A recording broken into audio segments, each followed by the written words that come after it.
r/NoSleep. Posted by u/archives/h. There's an old lady watching me through my window making me eat clay. Do you remember those nightmares, from when you were a kid, no more than 7, 8, maybe more? The ones that would jolt you awake, sweating in your sheets? I do. Mine was where I was this investigator, investigating this case where a girl had gone missing. I tracked it down to a family basement, where I discovered a doll that looked exactly like her, inside a coffin, where she was stuffed inside, dead. Then, I was locked in the basement, in the dark, and left to face the doll alone. And the doll would always rise up, the corpse within it cracking and making these moist fleshy sounds. I would always wake up after that. But I'm not here to talk about that. No, I'm here to talk about something far worse and stranger. I'm here to talk about a woman who lived across the street. A woman, who now, is haunting my life. I first met her a few years ago. I had recently moved into the house, which I shared with some roommates, and I'd only been on the street, having a walk when she approached me. "You're the new girl," she said, tapping me on the shoulder. "Yeah," I replied. "Tiffany Hydrangea, just moved." I turned and pointed at the house, right over there. "I'm Janice. Janice Commonwealth," she introduced. She was a typical old grandma-esque person, with a flower-patterned dress and flowing white hair. "I live in the cottage round the bend, near the lake. Come visit sometime, I'll bake you cookies or something. Think of it as a..." She paused, "welcome to the neighborhood gift." "Thank you," I replied. "But you don't have to. I'm sure I can." No, I insist." And so, next week, I went over and was treated to some of the best cookies I'd ever tasted. They were soft, sweet like honey, and were studded in a nut I've never been able to really find. And then, I came over another week, then another, and another. Very soon it was more part of my schedule. I'd go over every other week, talk about my life, where I worked for a company that had something to do with old relics, and she'd tell me about new ideas for her cookies. And then she vanished. A month ago, she disappeared. I went over as usual, and nobody answered the door, even after I'd knocked 5 or so times. Usually, she'd be quick to answer, or, she'd yell something. "Mrs. Commonwealth," I yelled. No answer. I feared for the worst. I tried the door handle. It shook open, turning, and I pushed it, opening the door. That was odd. She'd never had the door unlocked, ever, even when I was visiting. The first thing I noticed was the scent of tea and cookies. That, at least, was normal, but not anything else. "Hello?" I asked, searching. "Mrs. Commonwealth?" All I got was silence. I went over to the kitchen. Perhaps she'd been caught up in baking or something, but still, nothing. The kitchen was empty, void, except for cups of tea laid out on the dining table, and still baking cookies in the oven. It was as if she'd vanished, just as she was about to answer the door. But then, why had the door been unlocked? I continued my search, all over the house, but still, I didn't find her.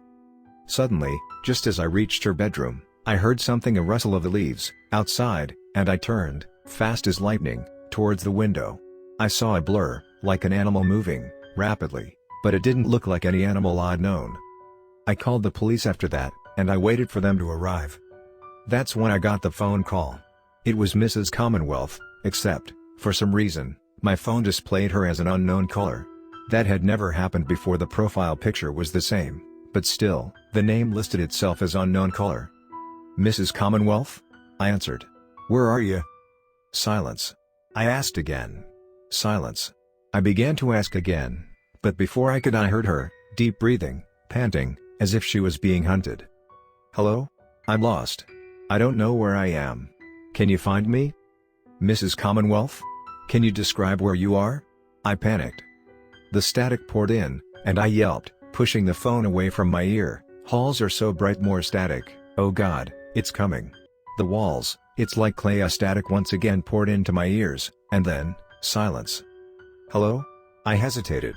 "Mrs. Commonwealth." And then there was this breathing, her breathing, but it was like she was far away, too far away, and it was as if her voice had been copied 100 times over, then played back.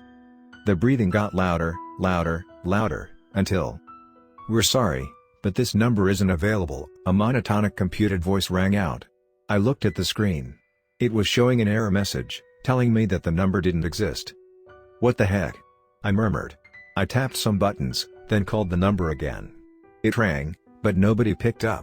I tried, again and again, right up until the police finally arrived. I told them everything. She'd vanished, as if she was about to welcome me in, but then disappeared. I told them about the phone call, and they said they'd look into it.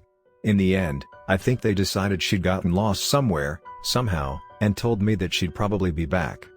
She did not come back. I waited hours, until the sun set and the moon rose, yet nothing. I thought about calling the police, then decided against it. Maybe, I had thought, they were right after all. Maybe she'd come back later. So I returned, back to my house, ignored my roommate's questions about where I'd been all day, and willed myself to sleep. And then I woke up. It was 2 a.m, and my phone was ringing, blasting this tune I hadn't heard of in years. It was old, and one I vaguely recognized to be from some obscure 80s artist. I rubbed my eyes, then checked in onto my phone. Unknown number? I murmured, just before my eyes focused and saw the profile picture Mrs. Commonwealth. What the heck? I tapped the answer button, and I was greeted by heavy breathing. It was farther away than last time, and it seemed thicker somehow, as if it had been processed through a filter, yet it seemed real still, and organic. Mrs. Common. Hello? I'm lost. I don't know where I am. Can you find me? What the hell? That's what she'd said before. No, not just what she said before, but exactly what she'd said. The inflection, the voice, everything was exactly the same.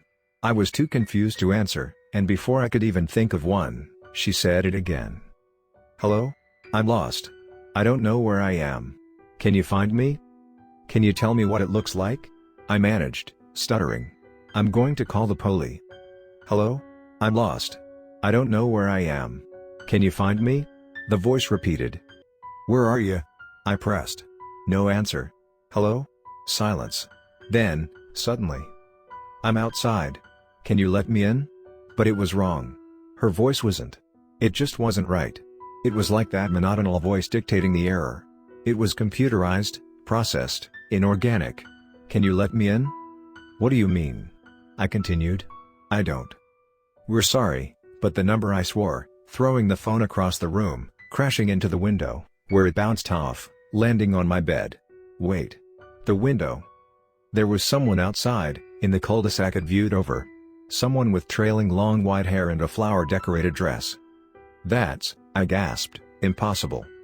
It was Mrs. Commonwealth, standing looking away from the house, facing a tree, her face but inches away from it. Something wasn't right about how she looked, though.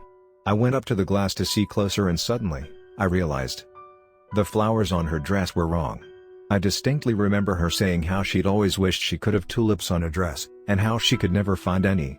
And this woman outside my house had tulips on her dress, but apart from that, she looked almost the same. Suddenly, I heard a noise coming from the palms of my hands. The phone had somehow turned on. There was nothing on it but a photo of this hallway, and no matter what I did, it stayed the same. And then came the voice. Can you let me in? It was the exact same as before. Across the street, in the cul-de-sac, Mrs. Commonwealth or whatever was outside moved to, jaw, up and down, as if she were speaking. It's so cold here. The rooms there were so cold too, cold as clay. The woman outside continued speaking, the voice emanating from my phone. Please let me in. Why, you're not her. Who are you? I warned. What's going on? Hello? I'm lost. I don't know where I am. Can you find me? The voice repeated. And then, the woman outside began to turn around, and before I could see her face, I fainted. I don't know what happened in the hours after that, but the next thing I knew, my roommates were around me, shaking me awake. What? Dude, said a voice behind me, what happened? Huh?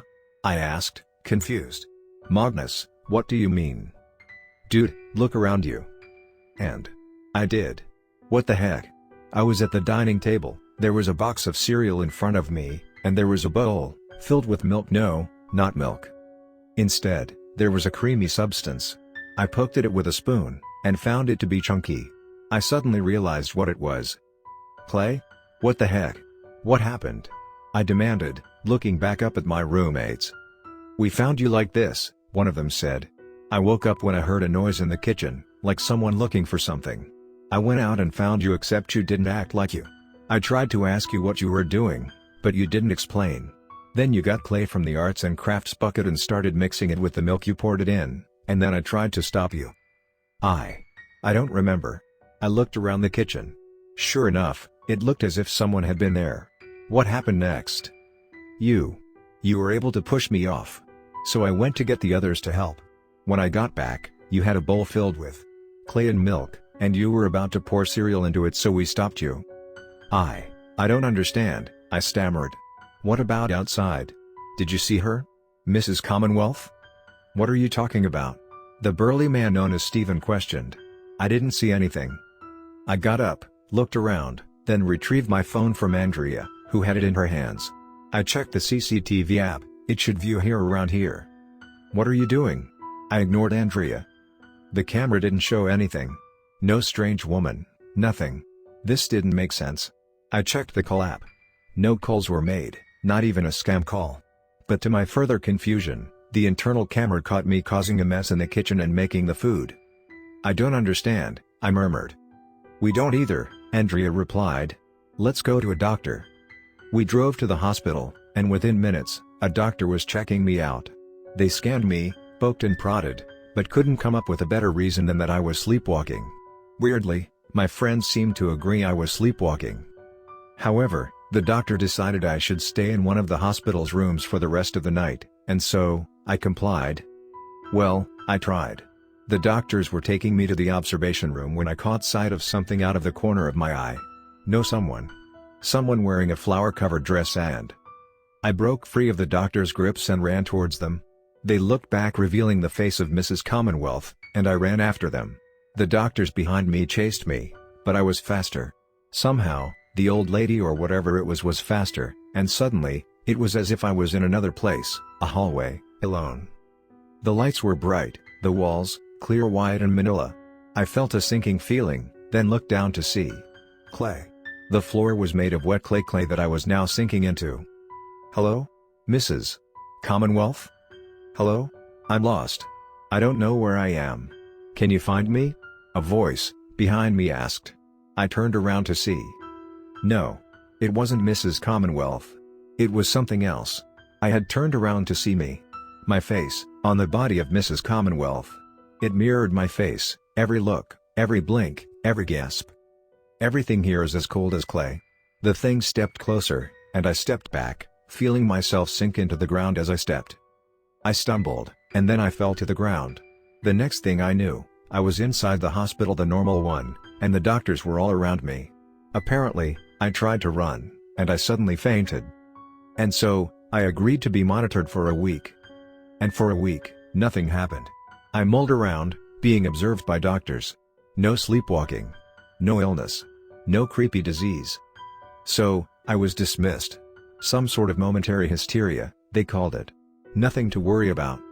And for the next month, nothing else happened.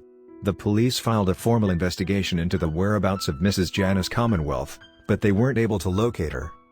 Nobody was looking for her, anyways. I guess that's the price you pay when you're old. This also meant the police gave up after a week or so, and just claimed she probably decided to vanish on her own. After all, disappearing isn't a crime. It all got worse though. I thought I was fine. I was not. She appeared again, outside the house, facing it.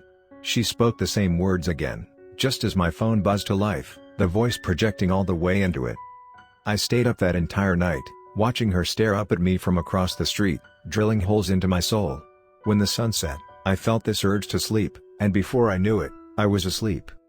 She was not there when I woke up. Then, the second night, I couldn't find her. No, not at first. It was only after I'd noticed something odd. She wasn't near the tree, she was closer this time, just at the end of the sidewalk, meters away from the door. Again, like before, she didn't move, just stared directly at me until the sun rose, and I slept.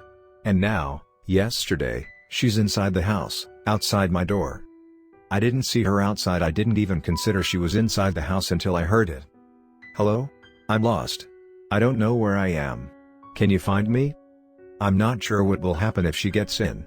I'm not sure what happened to her. All I know is that I want it to stop. So if you know anything about what could have happened to Mrs. Commonwealth, I need to know.